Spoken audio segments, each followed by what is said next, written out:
प्यारे विद्यार्थियों, अज दी इस ऑनलाइन क्लास विच मैं कुलदीप कौर SS मिस्ट्रैस सरकारी मिडल स्कूल भांबरियां जिला फतेहगढ़ साहिब तुहाडा स्वागत करदी हाँ।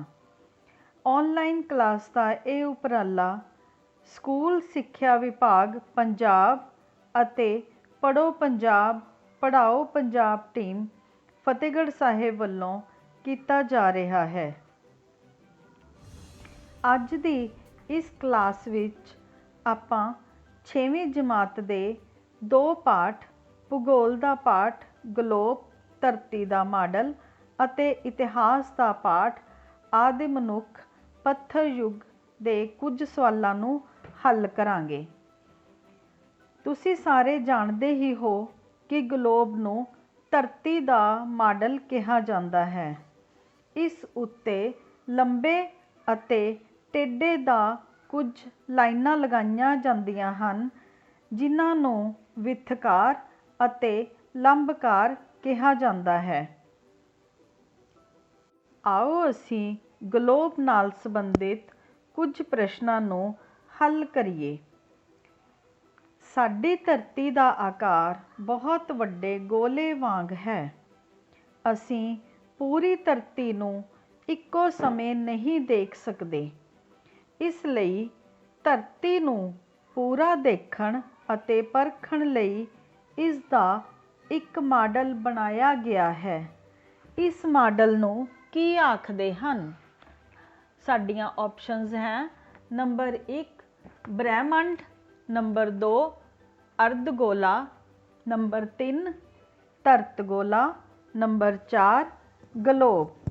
प्यारे विद्यार्थियों, धरती के इस मॉडल नूं गलोब कहते हैं, इसलिए आपां चौथी ऑप्शन गलोब नूं टिक करांगे।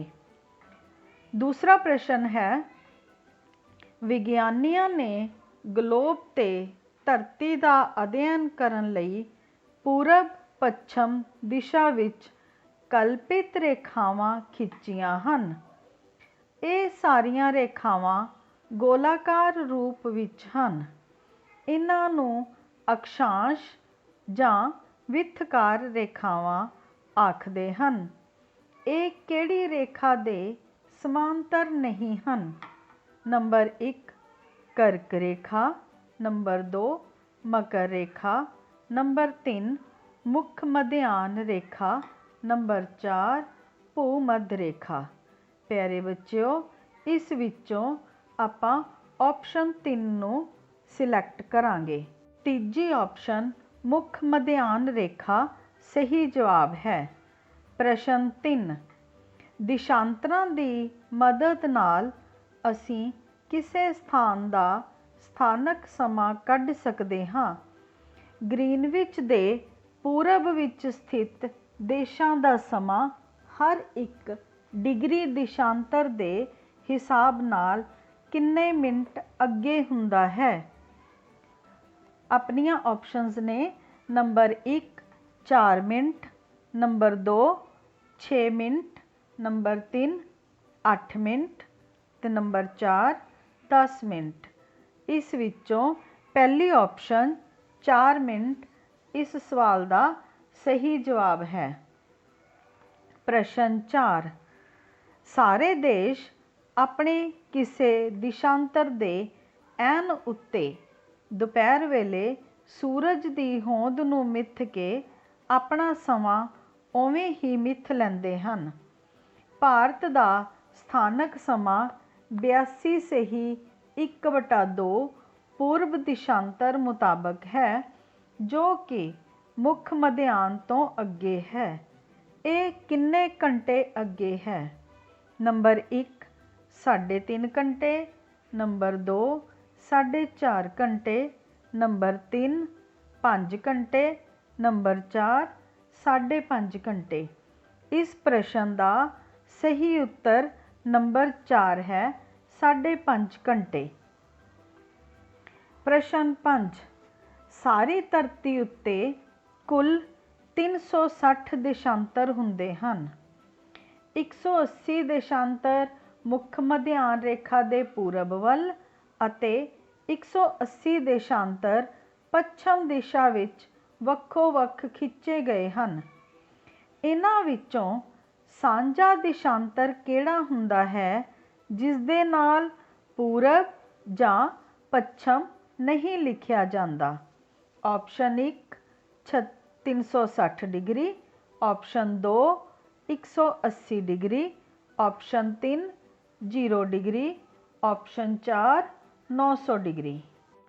Option 1 360 degree, option 2 180 degree, option 3 0 degree, option 4 90 degree. ਪਿਆਰੇ ਬੱਚਿਓ, ਇਸ ਵਿੱਚੋਂ ਆਪਸ਼ਨ ਨੰਬਰ 2 180 ਡਿਗਰੀ ਬਿਲਕੁਲ ਸਹੀ ਜਵਾਬ ਹੈ। ਪ੍ਰਸ਼ਨ 6 ਅਕਸ਼ਾਂਸ਼ ਧਰਤੀ ਨੂੰ ਵੱਖ-ਵੱਖ ਤਾਪਖੰਡਾਂ ਵਿੱਚ ਵੰਡਦੇ ਹਨ। ਤਾਪਖੰਡ ਬਣਨ ਦਾ ਦੂਸਰਾ ਕਾਰਨ ਧਰਤੀ ਦਾ ਗੋਲਾਕਾਰ ਆਕਾਰ ਹੈ। ਧਰਤੀ ਦਾ ਮੱਧ ਵਿੱਚੋਂ ਉੱਭਰਿਆ ਭਾਗ ਵੱਧ ਤੋਂ ਵੱਧ ਸੂਰਜੀ ਤਾਪ ਪ੍ਰਾਪਤ ਕਰਦਾ ਹੈ। ਜਿਉਂ-ਜਿਉਂ ਅਸੀਂ ਧਰੁਵਾਂ ਵੱਲ ਜਾਂਦੇ ਹਾਂ ਤਾਂ ਸੂਰਜੀ ਤਾਪ ਦੀ ਤੀਖਣਤਾ ਕਿਸ ਪ੍ਰਕਾਰ ਦੀ ਹੁੰਦੀ ਹੈ? ਨੰਬਰ 1 ਵੱਧਦੀ ਜਾਂਦੀ ਹੈ, ਨੰਬਰ 2 ਕਦੇ ਘਟਦੀ ਹੈ ਤੇ ਕਦੇ ਵੱਧਦੀ ਹੈ, ਨੰਬਰ 3 ਘਟਦੀ ਹੈ, ਨੰਬਰ 4 ਨਾ ਘਟਦੀ ਹੈ ਨਾ ਵੱਧਦੀ ਹੈ। ਪਿਆਰੇ ਬੱਚਿਓ, ਇਸ ਸਵਾਲ ਦਾ ਸਹੀ ਜਵਾਬ ਆਪਸ਼ਨ ਨੰਬਰ 3 ਹੈ, ਘਟਦੀ ਜਾਂਦੀ ਹੈ, ਕਿਉਂਕਿ ਜਿਉਂ-ਜਿਉਂ ਅਸੀਂ ਭੂਮੱਧ ਰੇਖਾ ਤੋਂ ਸਿਰਿਆਂ ਤੇ ਜਾਂਦੇ ਹਾਂ, ਧਰੁਵਾਂ ਵੱਲ ਜਾਂਦੇ ਹਾਂ ਤਾਂ ਸੂਰਜੀ ਕਿਰਨਾਂ ਦਾ ਤਾਪ ਘਟਦਾ ਜਾਂਦਾ ਹੈ। ਪ੍ਰਸ਼ਨ 7 ਇਹ ਤਾਪਖੰਡ ਪੱਟੀ ਉੱਤਰੀ ਅਰਧ ਗੋਲੇ ਵਿੱਚ ਆਰਕਟਿਕ ਚੱਕਰ ਅਤੇ ਉੱਤਰੀ ਧਰੁਵ ਵਿਚਾਲੇ ਹੁੰਦੀ ਹੈ। ਦੱਖਣੀ ਅਰਧ ਗੋਲੇ ਵਿੱਚ ਅੰਟਾਰਕਟਿਕ ਚੱਕਰ ਅਤੇ ਦੱਖਣੀ ਧਰੁਵ ਵਿਚਾਲੇ ਹੁੰਦੀ ਹੈ। ਇਸ ਦਾ ਨਾਮ ਦੱਸੋ। ਆਪਸ਼ਨ 1 ਸ਼ੀਤਖੰਡ, 2 ਊਸ਼ਣ ਤਾਪਖੰਡ, 3 ਸ਼ਮਸ਼ੀਤਖੰਡ, 4 ਤਾਪਖੰਡ ਰੇਖਾ। ਬੱਚਿਓ, ਇਸ ਦਾ ਸਹੀ ਉੱਤਰ ਹੈ ਨੰਬਰ 1 ਸ਼ੀਤਖੰਡ।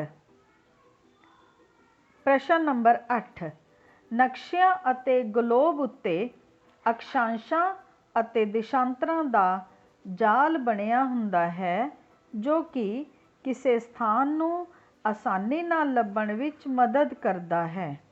ਇਸ ਜਾਲ ਨੂੰ ਕੀ ਆਖਦੇ ਹਨ? ਨੰਬਰ 1 ਸਥਾਨਕ ਸਮਾਂ, number 2 standard meridian, number 3 grid, number 4 degree. ਪਿਆਰੇ ਬੱਚਿਓ, ਇਸ ਪ੍ਰਸ਼ਨ ਦਾ ਸਹੀ ਜਵਾਬ ਹੈ ਆਪਸ਼ਨ ਨੰਬਰ 3 ਗ੍ਰਿਡ। ਪ੍ਰਸ਼ਨ ਨੰਬਰ 9 ਧਰਤੀ ਦੇ ਅਧਿਐਨ ਲਈ ਗਲੋਬ ਤੇ ਪੂਰਬ ਪੱਛਮ ਦਿਸ਼ਾਵਾਂ ਵਿੱਚ ਕਲਪਿਤ ਰੇਖਾਵਾਂ ਖਿੱਚੀਆਂ ਹੁੰਦੀਆਂ ਹਨ। ਇਹਨਾਂ ਵਿੱਚੋਂ ਉਸ ਮਹੱਤਵਪੂਰਨ ਰੇਖਾ ਦਾ ਨਾਮ ਦੱਸੋ ਜਿਹੜੀ ਧਰਤੀ ਨੂੰ 2 ਬਰਾਬਰ ਹਿੱਸਿਆਂ ਵਿੱਚ ਵੰਡਦੀ ਹੈ। ਨੰਬਰ 1 ਕਰਕ ਰੇਖਾ, ਨੰਬਰ 2 ਭੂਮੱਧ ਰੇਖਾ, ਨੰਬਰ 3 ਮਕਰ ਰੇਖਾ, ਨੰਬਰ 4 ਆਰਕਟਿਕ ਚੱਕਰ। ਪਿਆਰੇ ਬੱਚਿਓ, ਇਹਨਾਂ ਆਪਸ਼ਨਸ ਵਿੱਚੋਂ ਨੰਬਰ 2 ਭੂਮੱਧ ਰੇਖਾ ਸਹੀ ਜਵਾਬ ਹੈ। ਇਹ ਰੇਖਾ ਸਾਡੀ ਧਰਤੀ ਨੂੰ 2 ਬਰਾਬਰ ਹਿੱਸਿਆਂ ਵਿੱਚ ਵੰਡਦੀ ਹੈ। ਪ੍ਰਸ਼ਨ ਨੰਬਰ 10 ਕਰਕ ਰੇਖਾ ਅਤੇ ਮਕਰ ਰੇਖਾ ਗਲੋਬ ਦੇ 2 ਪ੍ਰਮੁੱਖ ਵਿਥਕਾਰ ਹਨ। ਕਰਕ ਰੇਖਾ ਉੱਤਰੀ ਅਰਧ ਗੋਲੇ ਅਤੇ ਮਕਰ ਰੇਖਾ ਦੱਖਣੀ ਅਰਧ ਗੋਲੇ ਵਿੱਚ ਹੈ। ਇਹਨਾਂ ਵਿੱਚੋਂ ਕਿਹੜੀ ਰੇਖਾ ਭਾਰਤ ਦੇ ਲਗਭਗ ਮੱਧ ਵਿੱਚੋਂ ਲੰਘਦੀ ਹੈ? ਨੰਬਰ 1 ਮਕਰ ਰੇਖਾ, ਨੰਬਰ 2 ਦੋਵੇਂ ਹੀ, ਨੰਬਰ 3 ਕੋਈ ਵੀ ਨਹੀਂ, ਨੰਬਰ 4 ਕਰਕ ਰੇਖਾ। ਬੱਚਿਓ, ਇਸ ਸਵਾਲ ਦਾ ਸਹੀ ਜਵਾਬ ਹੈ ਨੰਬਰ 4 ਕਰਕ ਰੇਖਾ, ਕਿਉਂਕਿ ਭਾਰਤ ਧਰਤੀ ਦੇ ਉੱਤਰੀ ਅਰਧਗੋਲੇ ਵਿੱਚ ਸਥਿਤ ਹੈ ਅਤੇ ਕਰਕ ਰੇਖਾ ਭਾਰਤ ਦੇ ਮੱਧ ਵਿੱਚੋਂ ਲੰਘਦੀ ਹੈ। ਪ੍ਰਸ਼ਨ 11ਵਾਂ। ਧਰਤੀ ਦੇ ਮਾਡਲ ਉੱਪਰ ਅਕਸ਼ਾਂਸ਼ਾਂ ਅਤੇ ਦਿਸ਼ਾਂਤਰਾਂ ਦਾ ਇੱਕ ਜਾਲ ਬਣਦਾ ਹੈ ਜਿਸ ਨੂੰ ਗ੍ਰਿਡ ਵੀ ਕਹਿੰਦੇ ਹਨ। ਇਹ ਹੇਠ ਲਿਖੇ ਵਿੱਚੋਂ ਕਿਸ ਕੰਮ ਲਈ ਸਹਾਇਤਾ ਕਰਦਾ ਹੈ? ਊੜਾ ਨਕਸ਼ੇ ਬਣਾਉਣ ਲਈ, ਆੜਾ ਸਮਾਂ ਨਿਸ਼ਚਿਤ ਕਰਨ ਲਈ, ਈੜੀ ਊੜਾ ਅਤੇ ਆੜਾ ਦੋਨੋਂ, ਸੱਸਾ ਕੋਈ ਨਹੀਂ। ਪਿਆਰੇ ਬੱਚਿਓ, ਇਹਨਾਂ ਵਿੱਚੋਂ ਊੜਾ ਆਪਸ਼ਨ ਨਕਸ਼ੇ ਬਣਾਉਣ ਲਈ ਸਭ ਤੋਂ ਸਹੀ ਜਵਾਬ ਹੈ। ਪ੍ਰਸ਼ਨ 12ਵਾਂ। ਧਰਤੀ ਦੇ ਜਿਨ੍ਹਾਂ ਖੇਤਰਾਂ ਵਿੱਚ ਭੂ ਮੱਧ ਰੇਖਾ ਗੁਜ਼ਰਦੀ ਹੈ ਉੱਥੇ ਸੂਰਜ ਦੀਆਂ ਕਿਰਨਾਂ ਸਿੱਧੀਆਂ ਪੈਂਦੀਆਂ ਹਨ, ਜਿਸ ਕਾਰਨ ਉੱਥੇ ਬਹੁਤ ਜ਼ਿਆਦਾ ਡੈਸ਼ ਊੜਾ ਗਰਮੀ ਹੈ, ਆੜਾ ਸਰਦੀ ਹੁੰਦੀ ਹੈ, ਈੜੀ ਬਰਸਾਤ ਹੁੰਦੀ ਹੈ, ਸੱਸਾ ਹੜ੍ਹ ਆਉਂਦੇ ਹਨ। ਇਹਨਾਂ ਚਾਰੇ ਆਪਸ਼ਨਸ ਵਿੱਚੋਂ ਊੜਾ ਗਰਮੀ ਹੁੰਦੀ ਹੈ ਇਸ ਪ੍ਰਸ਼ਨ ਦਾ ਸਹੀ ਜਵਾਬ ਹੈ, ਕਿਉਂਕਿ ਅਸੀਂ ਜਾਣਦੇ ਹਾਂ ਕਿ ਭੂ ਮੱਧ ਰੇਖਾ ਉੱਤੇ ਸੂਰਜ ਦੀਆਂ ਕਿਰਨਾਂ ਸਿੱਧੀਆਂ ਪੈਂਦੀਆਂ ਹਨ, ਜਿਸ ਕਾਰਨ ਉੱਥੇ ਤਾਪ ਜ਼ਿਆਦਾ ਹੁੰਦਾ ਹੈ, ਭਾਵ ਗਰਮੀ ਜ਼ਿਆਦਾ ਹੁੰਦੀ ਹੈ। ਪ੍ਰਸ਼ਨ 13ਵਾਂ। ਧਰਤੀ ਆਪਣੇ ਧੁਰੇ ਉੱਪਰ ਘੁੰਮਦੀ ਹੈ, ਜਿਸ ਕਾਰਨ ਦਿਨ ਅਤੇ ਰਾਤ ਬਣਦੇ ਹਨ। ਧਰਤੀ ਦੀ ਇਹ ਗਤੀ ਕਿਸ ਦਿਸ਼ਾ ਤੋਂ ਕਿਸ ਦਿਸ਼ਾ ਵੱਲ ਘੁੰਮਦੀ ਹੈ? ਊੜਾ ਉੱਤਰ ਤੋਂ ਦੱਖਣ, ਆੜਾ ਪੱਛਮ ਤੋਂ ਪੂਰਬ, ਈੜੀ ਪੂਰਬ ਤੋਂ ਪੱਛਮ, ਸੱਸਾ ਦੱਖਣ ਤੋਂ ਉੱਤਰ। ਪਿਆਰੇ ਬੱਚਿਓ, ਜਿਵੇਂ ਕਿ ਆਪਾਂ ਨੂੰ ਪਤਾ ਹੀ ਹੈ ਕਿ ਸੂਰਜ ਪੂਰਬ ਵੱਲ ਚੜ੍ਹਦਾ ਹੈ ਤੇ ਪੱਛਮ ਵੱਲ ਛਿਪਦਾ ਹੈ, ਲੇਕਿਨ ਧਰਤੀ ਦੀ ਜੋ ਗਤੀ ਹੈ ਇਹ ਪੱਛਮ ਤੋਂ ਪੂਰਬ ਵੱਲ ਹੁੰਦੀ ਹੈ, ਇਸੇ ਲਈ ਸਾਨੂੰ ਸੂਰਜ ਪੂਰਬ ਤੋਂ ਚੜ੍ਹਦਾ ਪ੍ਰਤੀਤ ਹੁੰਦਾ ਹੈ। ਪ੍ਰਸ਼ਨ 14ਵਾਂ। ਗਲੋਬ ਦੇ ਉੱਪਰ ਉੱਤਰ ਤੋਂ ਦੱਖਣ ਵੱਲ ਲਾਈਨਾਂ ਖਿੱਚੀਆਂ ਦਿਖਾਈ ਦਿੰਦੀਆਂ ਹਨ। ਇਹਨਾਂ ਰੇਖਾਵਾਂ ਨੂੰ ਲੰਬਕਾਰ ਜਾਂ ਦਿਸ਼ਾਂਤਰ ਰੇਖਾਵਾਂ ਵੀ ਕਿਹਾ ਜਾਂਦਾ ਹੈ। ਇਹਨਾਂ ਰੇਖਾਵਾਂ ਵਿੱਚੋਂ ਮੁੱਖ ਮਧਿਆਨ ਰੇਖਾ ਗ੍ਰੀਨਵਿਚ ਵਿੱਚੋਂ ਗੁਜ਼ਰਦੀ ਹੈ, ਜਿਸ ਨੂੰ 0 ਡਿਗਰੀ ਲੰਬਕਾਰ ਵੀ ਕਹਿੰਦੇ ਹਨ। ਗ੍ਰੀਨਵਿਚ ਵਿੱਚ ਦੁਨੀਆ ਦੇ ਕਿਸ ਦੇਸ਼ ਵਿੱਚ ਹੈ? ਗ੍ਰੀਨਵਿਚ ਦੁਨੀਆ ਦੇ ਕਿਸ ਦੇਸ਼ ਵਿੱਚ ਹੈ? ਆਪਸ਼ਨਸ ਊੜਾ ਰੂਸ, ਆੜਾ ਅਮਰੀਕਾ, ਈੜੀ ਇੰਗਲੈਂਡ, ਸੱਸਾ ਚੀਨ। ਪਿਆਰੇ ਬੱਚਿਓ, ਇਹਨਾਂ ਵਿੱਚੋਂ ਈੜੀ ਆਪਸ਼ਨ ਇੰਗਲੈਂਡ ਇਸ ਸਵਾਲ ਦਾ ਸਹੀ ਜਵਾਬ ਹੈ। ਪ੍ਰਸ਼ਨ 15ਵਾਂ। ਅਕਸ਼ਾਂਸ਼ ਧਰਤੀ ਨੂੰ ਵੱਖ-ਵੱਖ ਤਾਪਖੰਡਾਂ ਵਿੱਚ ਵੰਡਦੇ ਹਨ। ਇਹਨਾਂ ਵਿੱਚੋਂ ਇੱਕ ਤਾਪਖੰਡ ਊਸ਼ਣ ਤਾਪਖੰਡ ਵੀ ਹੈ। ਸੂਰਜ ਦੀਆਂ ਕਿਰਨਾਂ ਸਿੱਧੀਆਂ ਪੈਣ ਕਾਰਨ ਇੱਥੇ ਬਹੁਤ ਜ਼ਿਆਦਾ ਗਰਮੀ ਹੁੰਦੀ ਹੈ। ਇਸ ਦਾ ਦੂਸਰਾ ਕਾਰਨ ਹੇਠ ਲਿਖਿਆਂ ਵਿੱਚੋਂ ਕਿਹੜਾ ਹੈ? ਊੜਾ ਧਰਤੀ ਦਾ ਗੋਲ ਆਕਾਰ, ਆੜਾ ਧਰਤੀ ਦਾ ਆਪਣੀ ਧੁਰੀ 'ਤੇ ਘੁੰਮਣਾ, ਈੜੀ ਧਰਤੀ ਦਾ ਇੱਕ ਪਾਸੇ ਝੁਕਿਆ ਹੋਣਾ, ਸੱਸਾ ਇਹਨਾਂ ਵਿੱਚੋਂ ਕੋਈ ਨਹੀਂ। ਪਿਆਰੇ ਬੱਚਿਓ, ਇਸ ਪ੍ਰਸ਼ਨ ਦਾ ਸਹੀ ਜਵਾਬ ਹੈ ਊੜਾ ਧਰਤੀ ਦਾ ਗੋਲ ਆਕਾਰ। ਇਸ ਤੋਂ ਬਾਅਦ ਆਓ ਹੁਣ ਆਪਾਂ ਇਤਿਹਾਸ ਦੀ ਦੁਹਰਾਈ ਕਰੀਏ। ਅੱਜ ਆਪਾਂ ਆਦਿ ਮਨੁੱਖ ਪੱਥਰ ਯੁੱਗ ਪਾਠ ਦੇ ਕੁਝ ਪ੍ਰਸ਼ਨਾਂ ਦੀ ਦੁਹਰਾਈ ਕਰਾਂਗੇ। ਪਹਿਲਾ ਪ੍ਰਸ਼ਨ, ਇੱਕ ਦਿਨ ਹਰਵੀਰ ਆਪਣੇ ਸਕੂਲ ਵਿੱਚੋਂ ਇੱਕ ਅਜਾਇਬ ਘਰ ਦੇਖਣ ਲਈ ਗਿਆ। ਉੱਥੇ ਉਸਨੇ ਦੇਖਿਆ ਕਿ ਇੱਕ ਥਾਂ ਸ਼ੀਸ਼ੇ ਦੇ ਬਕਸਿਆਂ ਵਿੱਚ ਕਈ ਤਰ੍ਹਾਂ ਦੇ ਪੱਥਰ ਪਏ ਸਨ। ਉਹ ਇਹਨਾਂ ਪੱਥਰਾਂ ਨੂੰ ਦੇਖ ਕੇ ਹੈਰਾਨ ਹੋ ਗਿਆ। ਇਹ ਦੇਖ ਕੇ ਉਸਦੇ ਅਧਿਆਪਕ ਨੇ ਉਸਦੀ ਹੈਰਾਨੀ ਦੂਰ ਕਰਦਿਆਂ ਕਿਹਾ ਕਿ ਇਹ ਪੱਥਰ ਸਾਨੂੰ ਇਤਿਹਾਸ ਬਾਰੇ ਦੱਸਦੇ ਹਨ। ਕੀ ਤੁਸੀਂ ਜਾਣਦੇ ਹੋ ਕਿ ਪੱਥਰਾਂ ਤੋਂ ਸਾਨੂੰ ਇਤਿਹਾਸ ਦੇ ਕਿਹੜੇ ਕਾਲ ਬਾਰੇ ਜਾਣਕਾਰੀ ਮਿਲਦੀ ਹੈ? ਨੰਬਰ 1 ਮੌਰੀਆ ਕਾਲ, ਨੰਬਰ 2 ਗੁਪਤ ਕਾਲ, ਨੰਬਰ 3 ਪਾਸ਼ਾਣ ਯੁੱਗ, ਨੰਬਰ 4 ਵੈਦਿਕ ਕਾਲ। ਬੱਚਿਓ, ਇਸ ਪ੍ਰਸ਼ਨ ਦਾ ਸਹੀ ਜਵਾਬ ਆਪਸ਼ਨ ਨੰਬਰ 3 ਪਾਸ਼ਾਣ ਯੁੱਗ ਹੈ। ਪਾਸ਼ਾਣ ਯੁੱਗ ਭਾਵ ਪੱਥਰ ਯੁੱਗ। ਪ੍ਰਸ਼ਨ ਦੂਜਾ, ਮੰਨ ਲਵੋ ਤੁਸੀਂ ਟਾਈਮ ਮਸ਼ੀਨ ਵਿੱਚ ਬੈਠ ਕੇ ਯਾਤਰਾ ਦੌਰਾਨ ਇੱਕ ਥਾਂ ਪਹੁੰਚੇ। ਉੱਥੇ ਤੁਸੀਂ ਦੇਖਿਆ ਕਿ ਕਈ ਲੋਕ ਝੁੰਡ ਬਣਾ ਕੇ ਪੱਥਰਾਂ ਨਾਲ ਸ਼ਿਕਾਰ ਕਰ ਰਹੇ ਸਨ।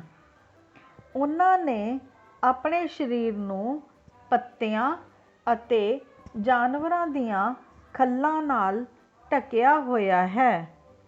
ਜਦੋਂ ਤੁਸੀਂ ਉਹਨਾਂ ਕੋਲ ਪਹੁੰਚਦੇ ਹੋ ਤਾਂ ਰਾਤ ਹੋ ਜਾਂਦੀ ਹੈ ਅਤੇ ਠੰਡ ਵੀ ਵੱਧ ਜਾਂਦੀ ਹੈ। ਤੁਸੀਂ ਠੰਡ ਦੂਰ ਕਰਨ ਲਈ ਅੱਗ ਬਾਲ ਲੈਂਦੇ ਹੋ। ਇਹ ਦੇਖ ਕੇ ਉਹ ਲੋਕ ਡਰ ਕੇ ਭੱਜ ਜਾਂਦੇ ਹਨ। ਇਸ ਜਾਣਕਾਰੀ ਦੇ ਆਧਾਰ 'ਤੇ ਤੁਸੀਂ ਕਿਸ ਕਾਲ ਵਿੱਚ ਵਿਚਰ ਰਹੇ ਹੋ?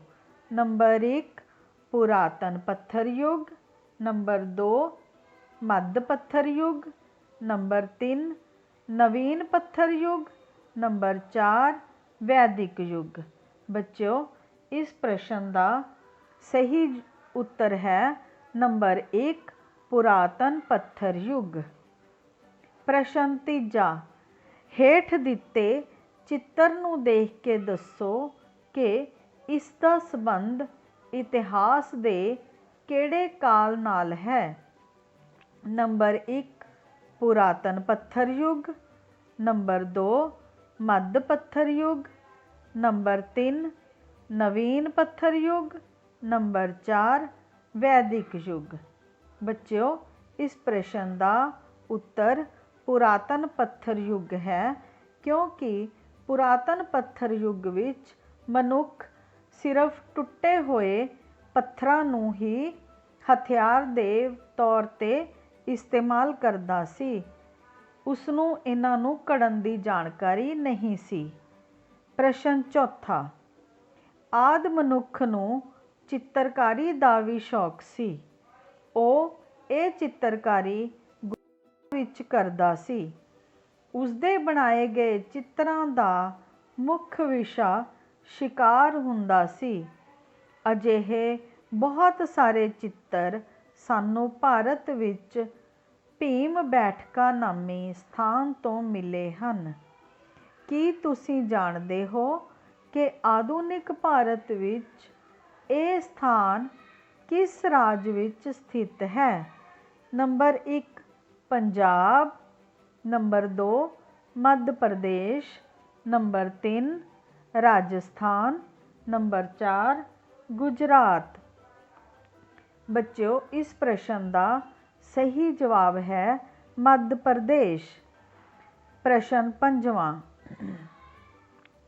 ਪਹਿਲਾਂ ਪਹਿਲ ਮਨੁੱਖ ਨੇ ਅਣਘੜੇ ਪੱਥਰਾਂ ਦਾ ਪ੍ਰਯੋਗ ਸ਼ੁਰੂ ਕੀਤਾ, ਪਰ ਹੌਲੀ-ਹੌਲੀ ਉਸਨੇ ਇਸ ਵਿੱਚ ਮੁਹਾਰਤ ਹਾਸਲ ਕਰ ਲਈ।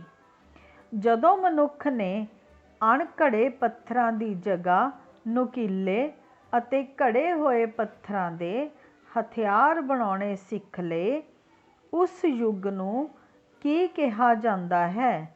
नंबर 1 पुरातन पत्थर युग, नंबर 2 मध्य पत्थर युग, नंबर 3 नवीन पत्थर युग, नंबर 4 ये सारे ही। इस प्रश्न का सही जवाब है ऑप्शन नंबर 2 मध्य पत्थर युग। 6वां प्रश्न, एक दिन एक मनुख दो पत्थरां नूं आपस विच रगड़ के हथियार बना रहा सी। अचानक ही पत्थरां विचों एक चंगियाड़ी निकली अते नेड़े पए सुक्के पत्तियां उत्ते डिग पई। इस नाल आस पास की जगह जलन लग पई। वो मनुख खुश हो के कहन लगा कि हुण सानू इस तो डरन की लोड़ नहीं, सगों ये तां हुण साडे हत्थ विच आ गई है। दसो इस नाल मनुख द्वारा किहड़ी खोज की गई है। नंबर 1 पहिए दी, नंबर 2 मांस पकाउण दी, नंबर 3 अग दी, नंबर 4 इन्हां विचों कोई भी नहीं। इस प्रश्न का सही जवाब है नंबर 3 अग दी। प्रश्न 7वां, एक दिन अचानक ही मनुख की नज़र एक रुड़दे जांदे गोल पत्थर ते पई होवेगी। उसनूं देख के उसदे मन विच एक बहुत ही महान खोज का विचार आया होवेगा, जिसने मानवता के विकास विच बहुत अहम भूमिका अदा की। हेठ दिती तस्वीर नूं देख के दसो कि इस घटना नाल मनुख दी किहड़ी महान खोज का पता लगदा है। नंबर 1 पहिए दी, नंबर 2 मांस पकाउण दी, नंबर 3 अग दी, नंबर 4 इन्हां विचों कोई भी नहीं। इस प्रश्न का सही उत्तर नंबर 1 पहिए दी। प्रश्न 8वां, इस काल विच मनुख ने लकड़ी, बांस, पत्तियां आदि नाल छोटियां छोटियां झोंपड़ियां बनाउणियां सीख लईयां। ये उसदे स्थिर जीवन की शुरुआत सी। हौली हौली पिंडां दा विकास होना शुरू हो गया। ਕੀ ਤੁਸੀਂ ਜਾਣਦੇ ਹੋ कि ਇਹ किस काल विच होया। नंबर 1 पुरातन पत्थर युग, नंबर 2 मध्य पत्थर युग, नंबर 3 नवा पत्थर युग, नंबर 4 ये सारे ही। इस प्रश्न का सही जवाब है नंबर 3 नवा पत्थर युग। प्रश्न 9वां, एक बार एक इस्त्री अनाज साफ कर रही सी। गलती नाल उसने कुछ सही दाने भी मिट्टी विच सुट दिते। थोड़े समय बाद वर्खा हो गई। कुछ दिन बाद उस इस्त्री ने देखा कि जिथे उसने दाने सुट्टे सन उत्थे कुछ पौधे उग पए हन।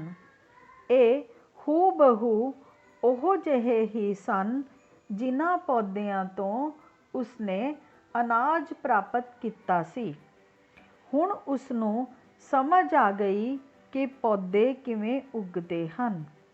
इस ज्ञान नाल मनुख दी भोजन संबंधी समस्या दा हल मिल गया।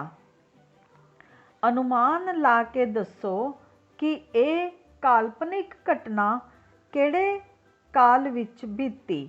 नंबर 1 वैदिक युग, नंबर 2 मध्य पत्थर युग, नंबर 3 नवा पत्थर युग, नंबर 4 ਇਹ ਸਾਰੇ ਹੀ। ਪਿਆਰੇ ਬੱਚਿਓ, ਇਸ ਪ੍ਰਸ਼ਨ ਦਾ ਸਹੀ ਜਵਾਬ ਹੈ ਨਵਾਂ ਪੱਥਰ ਯੁੱਗ। ਪ੍ਰਸ਼ਨ 10ਵਾਂ, ਤੁਸੀਂ ਇੱਕ ਅਜਾਇਬ ਘਰ ਦੇਖਣ ਗਏ। ਉੱਥੇ ਮਨੁੱਖ ਦੇ ਵਿਕਾਸ ਨੂੰ ਦਰਸਾਉਂਦੇ ਚਿੱਤਰ ਬਣੇ ਹੋਏ ਸਨ, ਜਿਸ ਤੋਂ ਪਤਾ ਲੱਗਦਾ ਹੈ ਕਿ ਮਨੁੱਖ ਦਾ ਮੁੱਢਲਾ ਜੀਵਨ ਜੰਗਲੀ ਜੀਵਾਂ ਵਰਗਾ ਸੀ। ਉਹ ਜੰਗਲਾਂ ਵਿੱਚ ਰਹਿੰਦਾ ਸੀ ਅਤੇ ਜੰਗਲੀ ਜਾਨਵਰਾਂ, ਪੰਛੀਆਂ ਆਦਿ ਦਾ ਸ਼ਿਕਾਰ ਕਰਕੇ ਆਪਣਾ ਪੇਟ ਭਰਦਾ ਸੀ। ਉਹ ਦਰਖਤਾਂ ਤੋਂ ਡਿੱਗੇ ਫਲਾਂ ਨੂੰ ਵੀ ਇਕੱਠਾ ਕਰਕੇ ਖਾਂਦਾ ਸੀ। ਕੀ ਤੁਸੀਂ ਦੱਸ ਸਕਦੇ ਹੋ ਕਿ ਆਰੰਭਿਕ ਮਨੁੱਖ ਹੇਠ ਲਿਖਿਆਂ ਵਿੱਚੋਂ ਕੀ ਕਿਹਾ ਜਾ ਸਕਦਾ ਹੈ?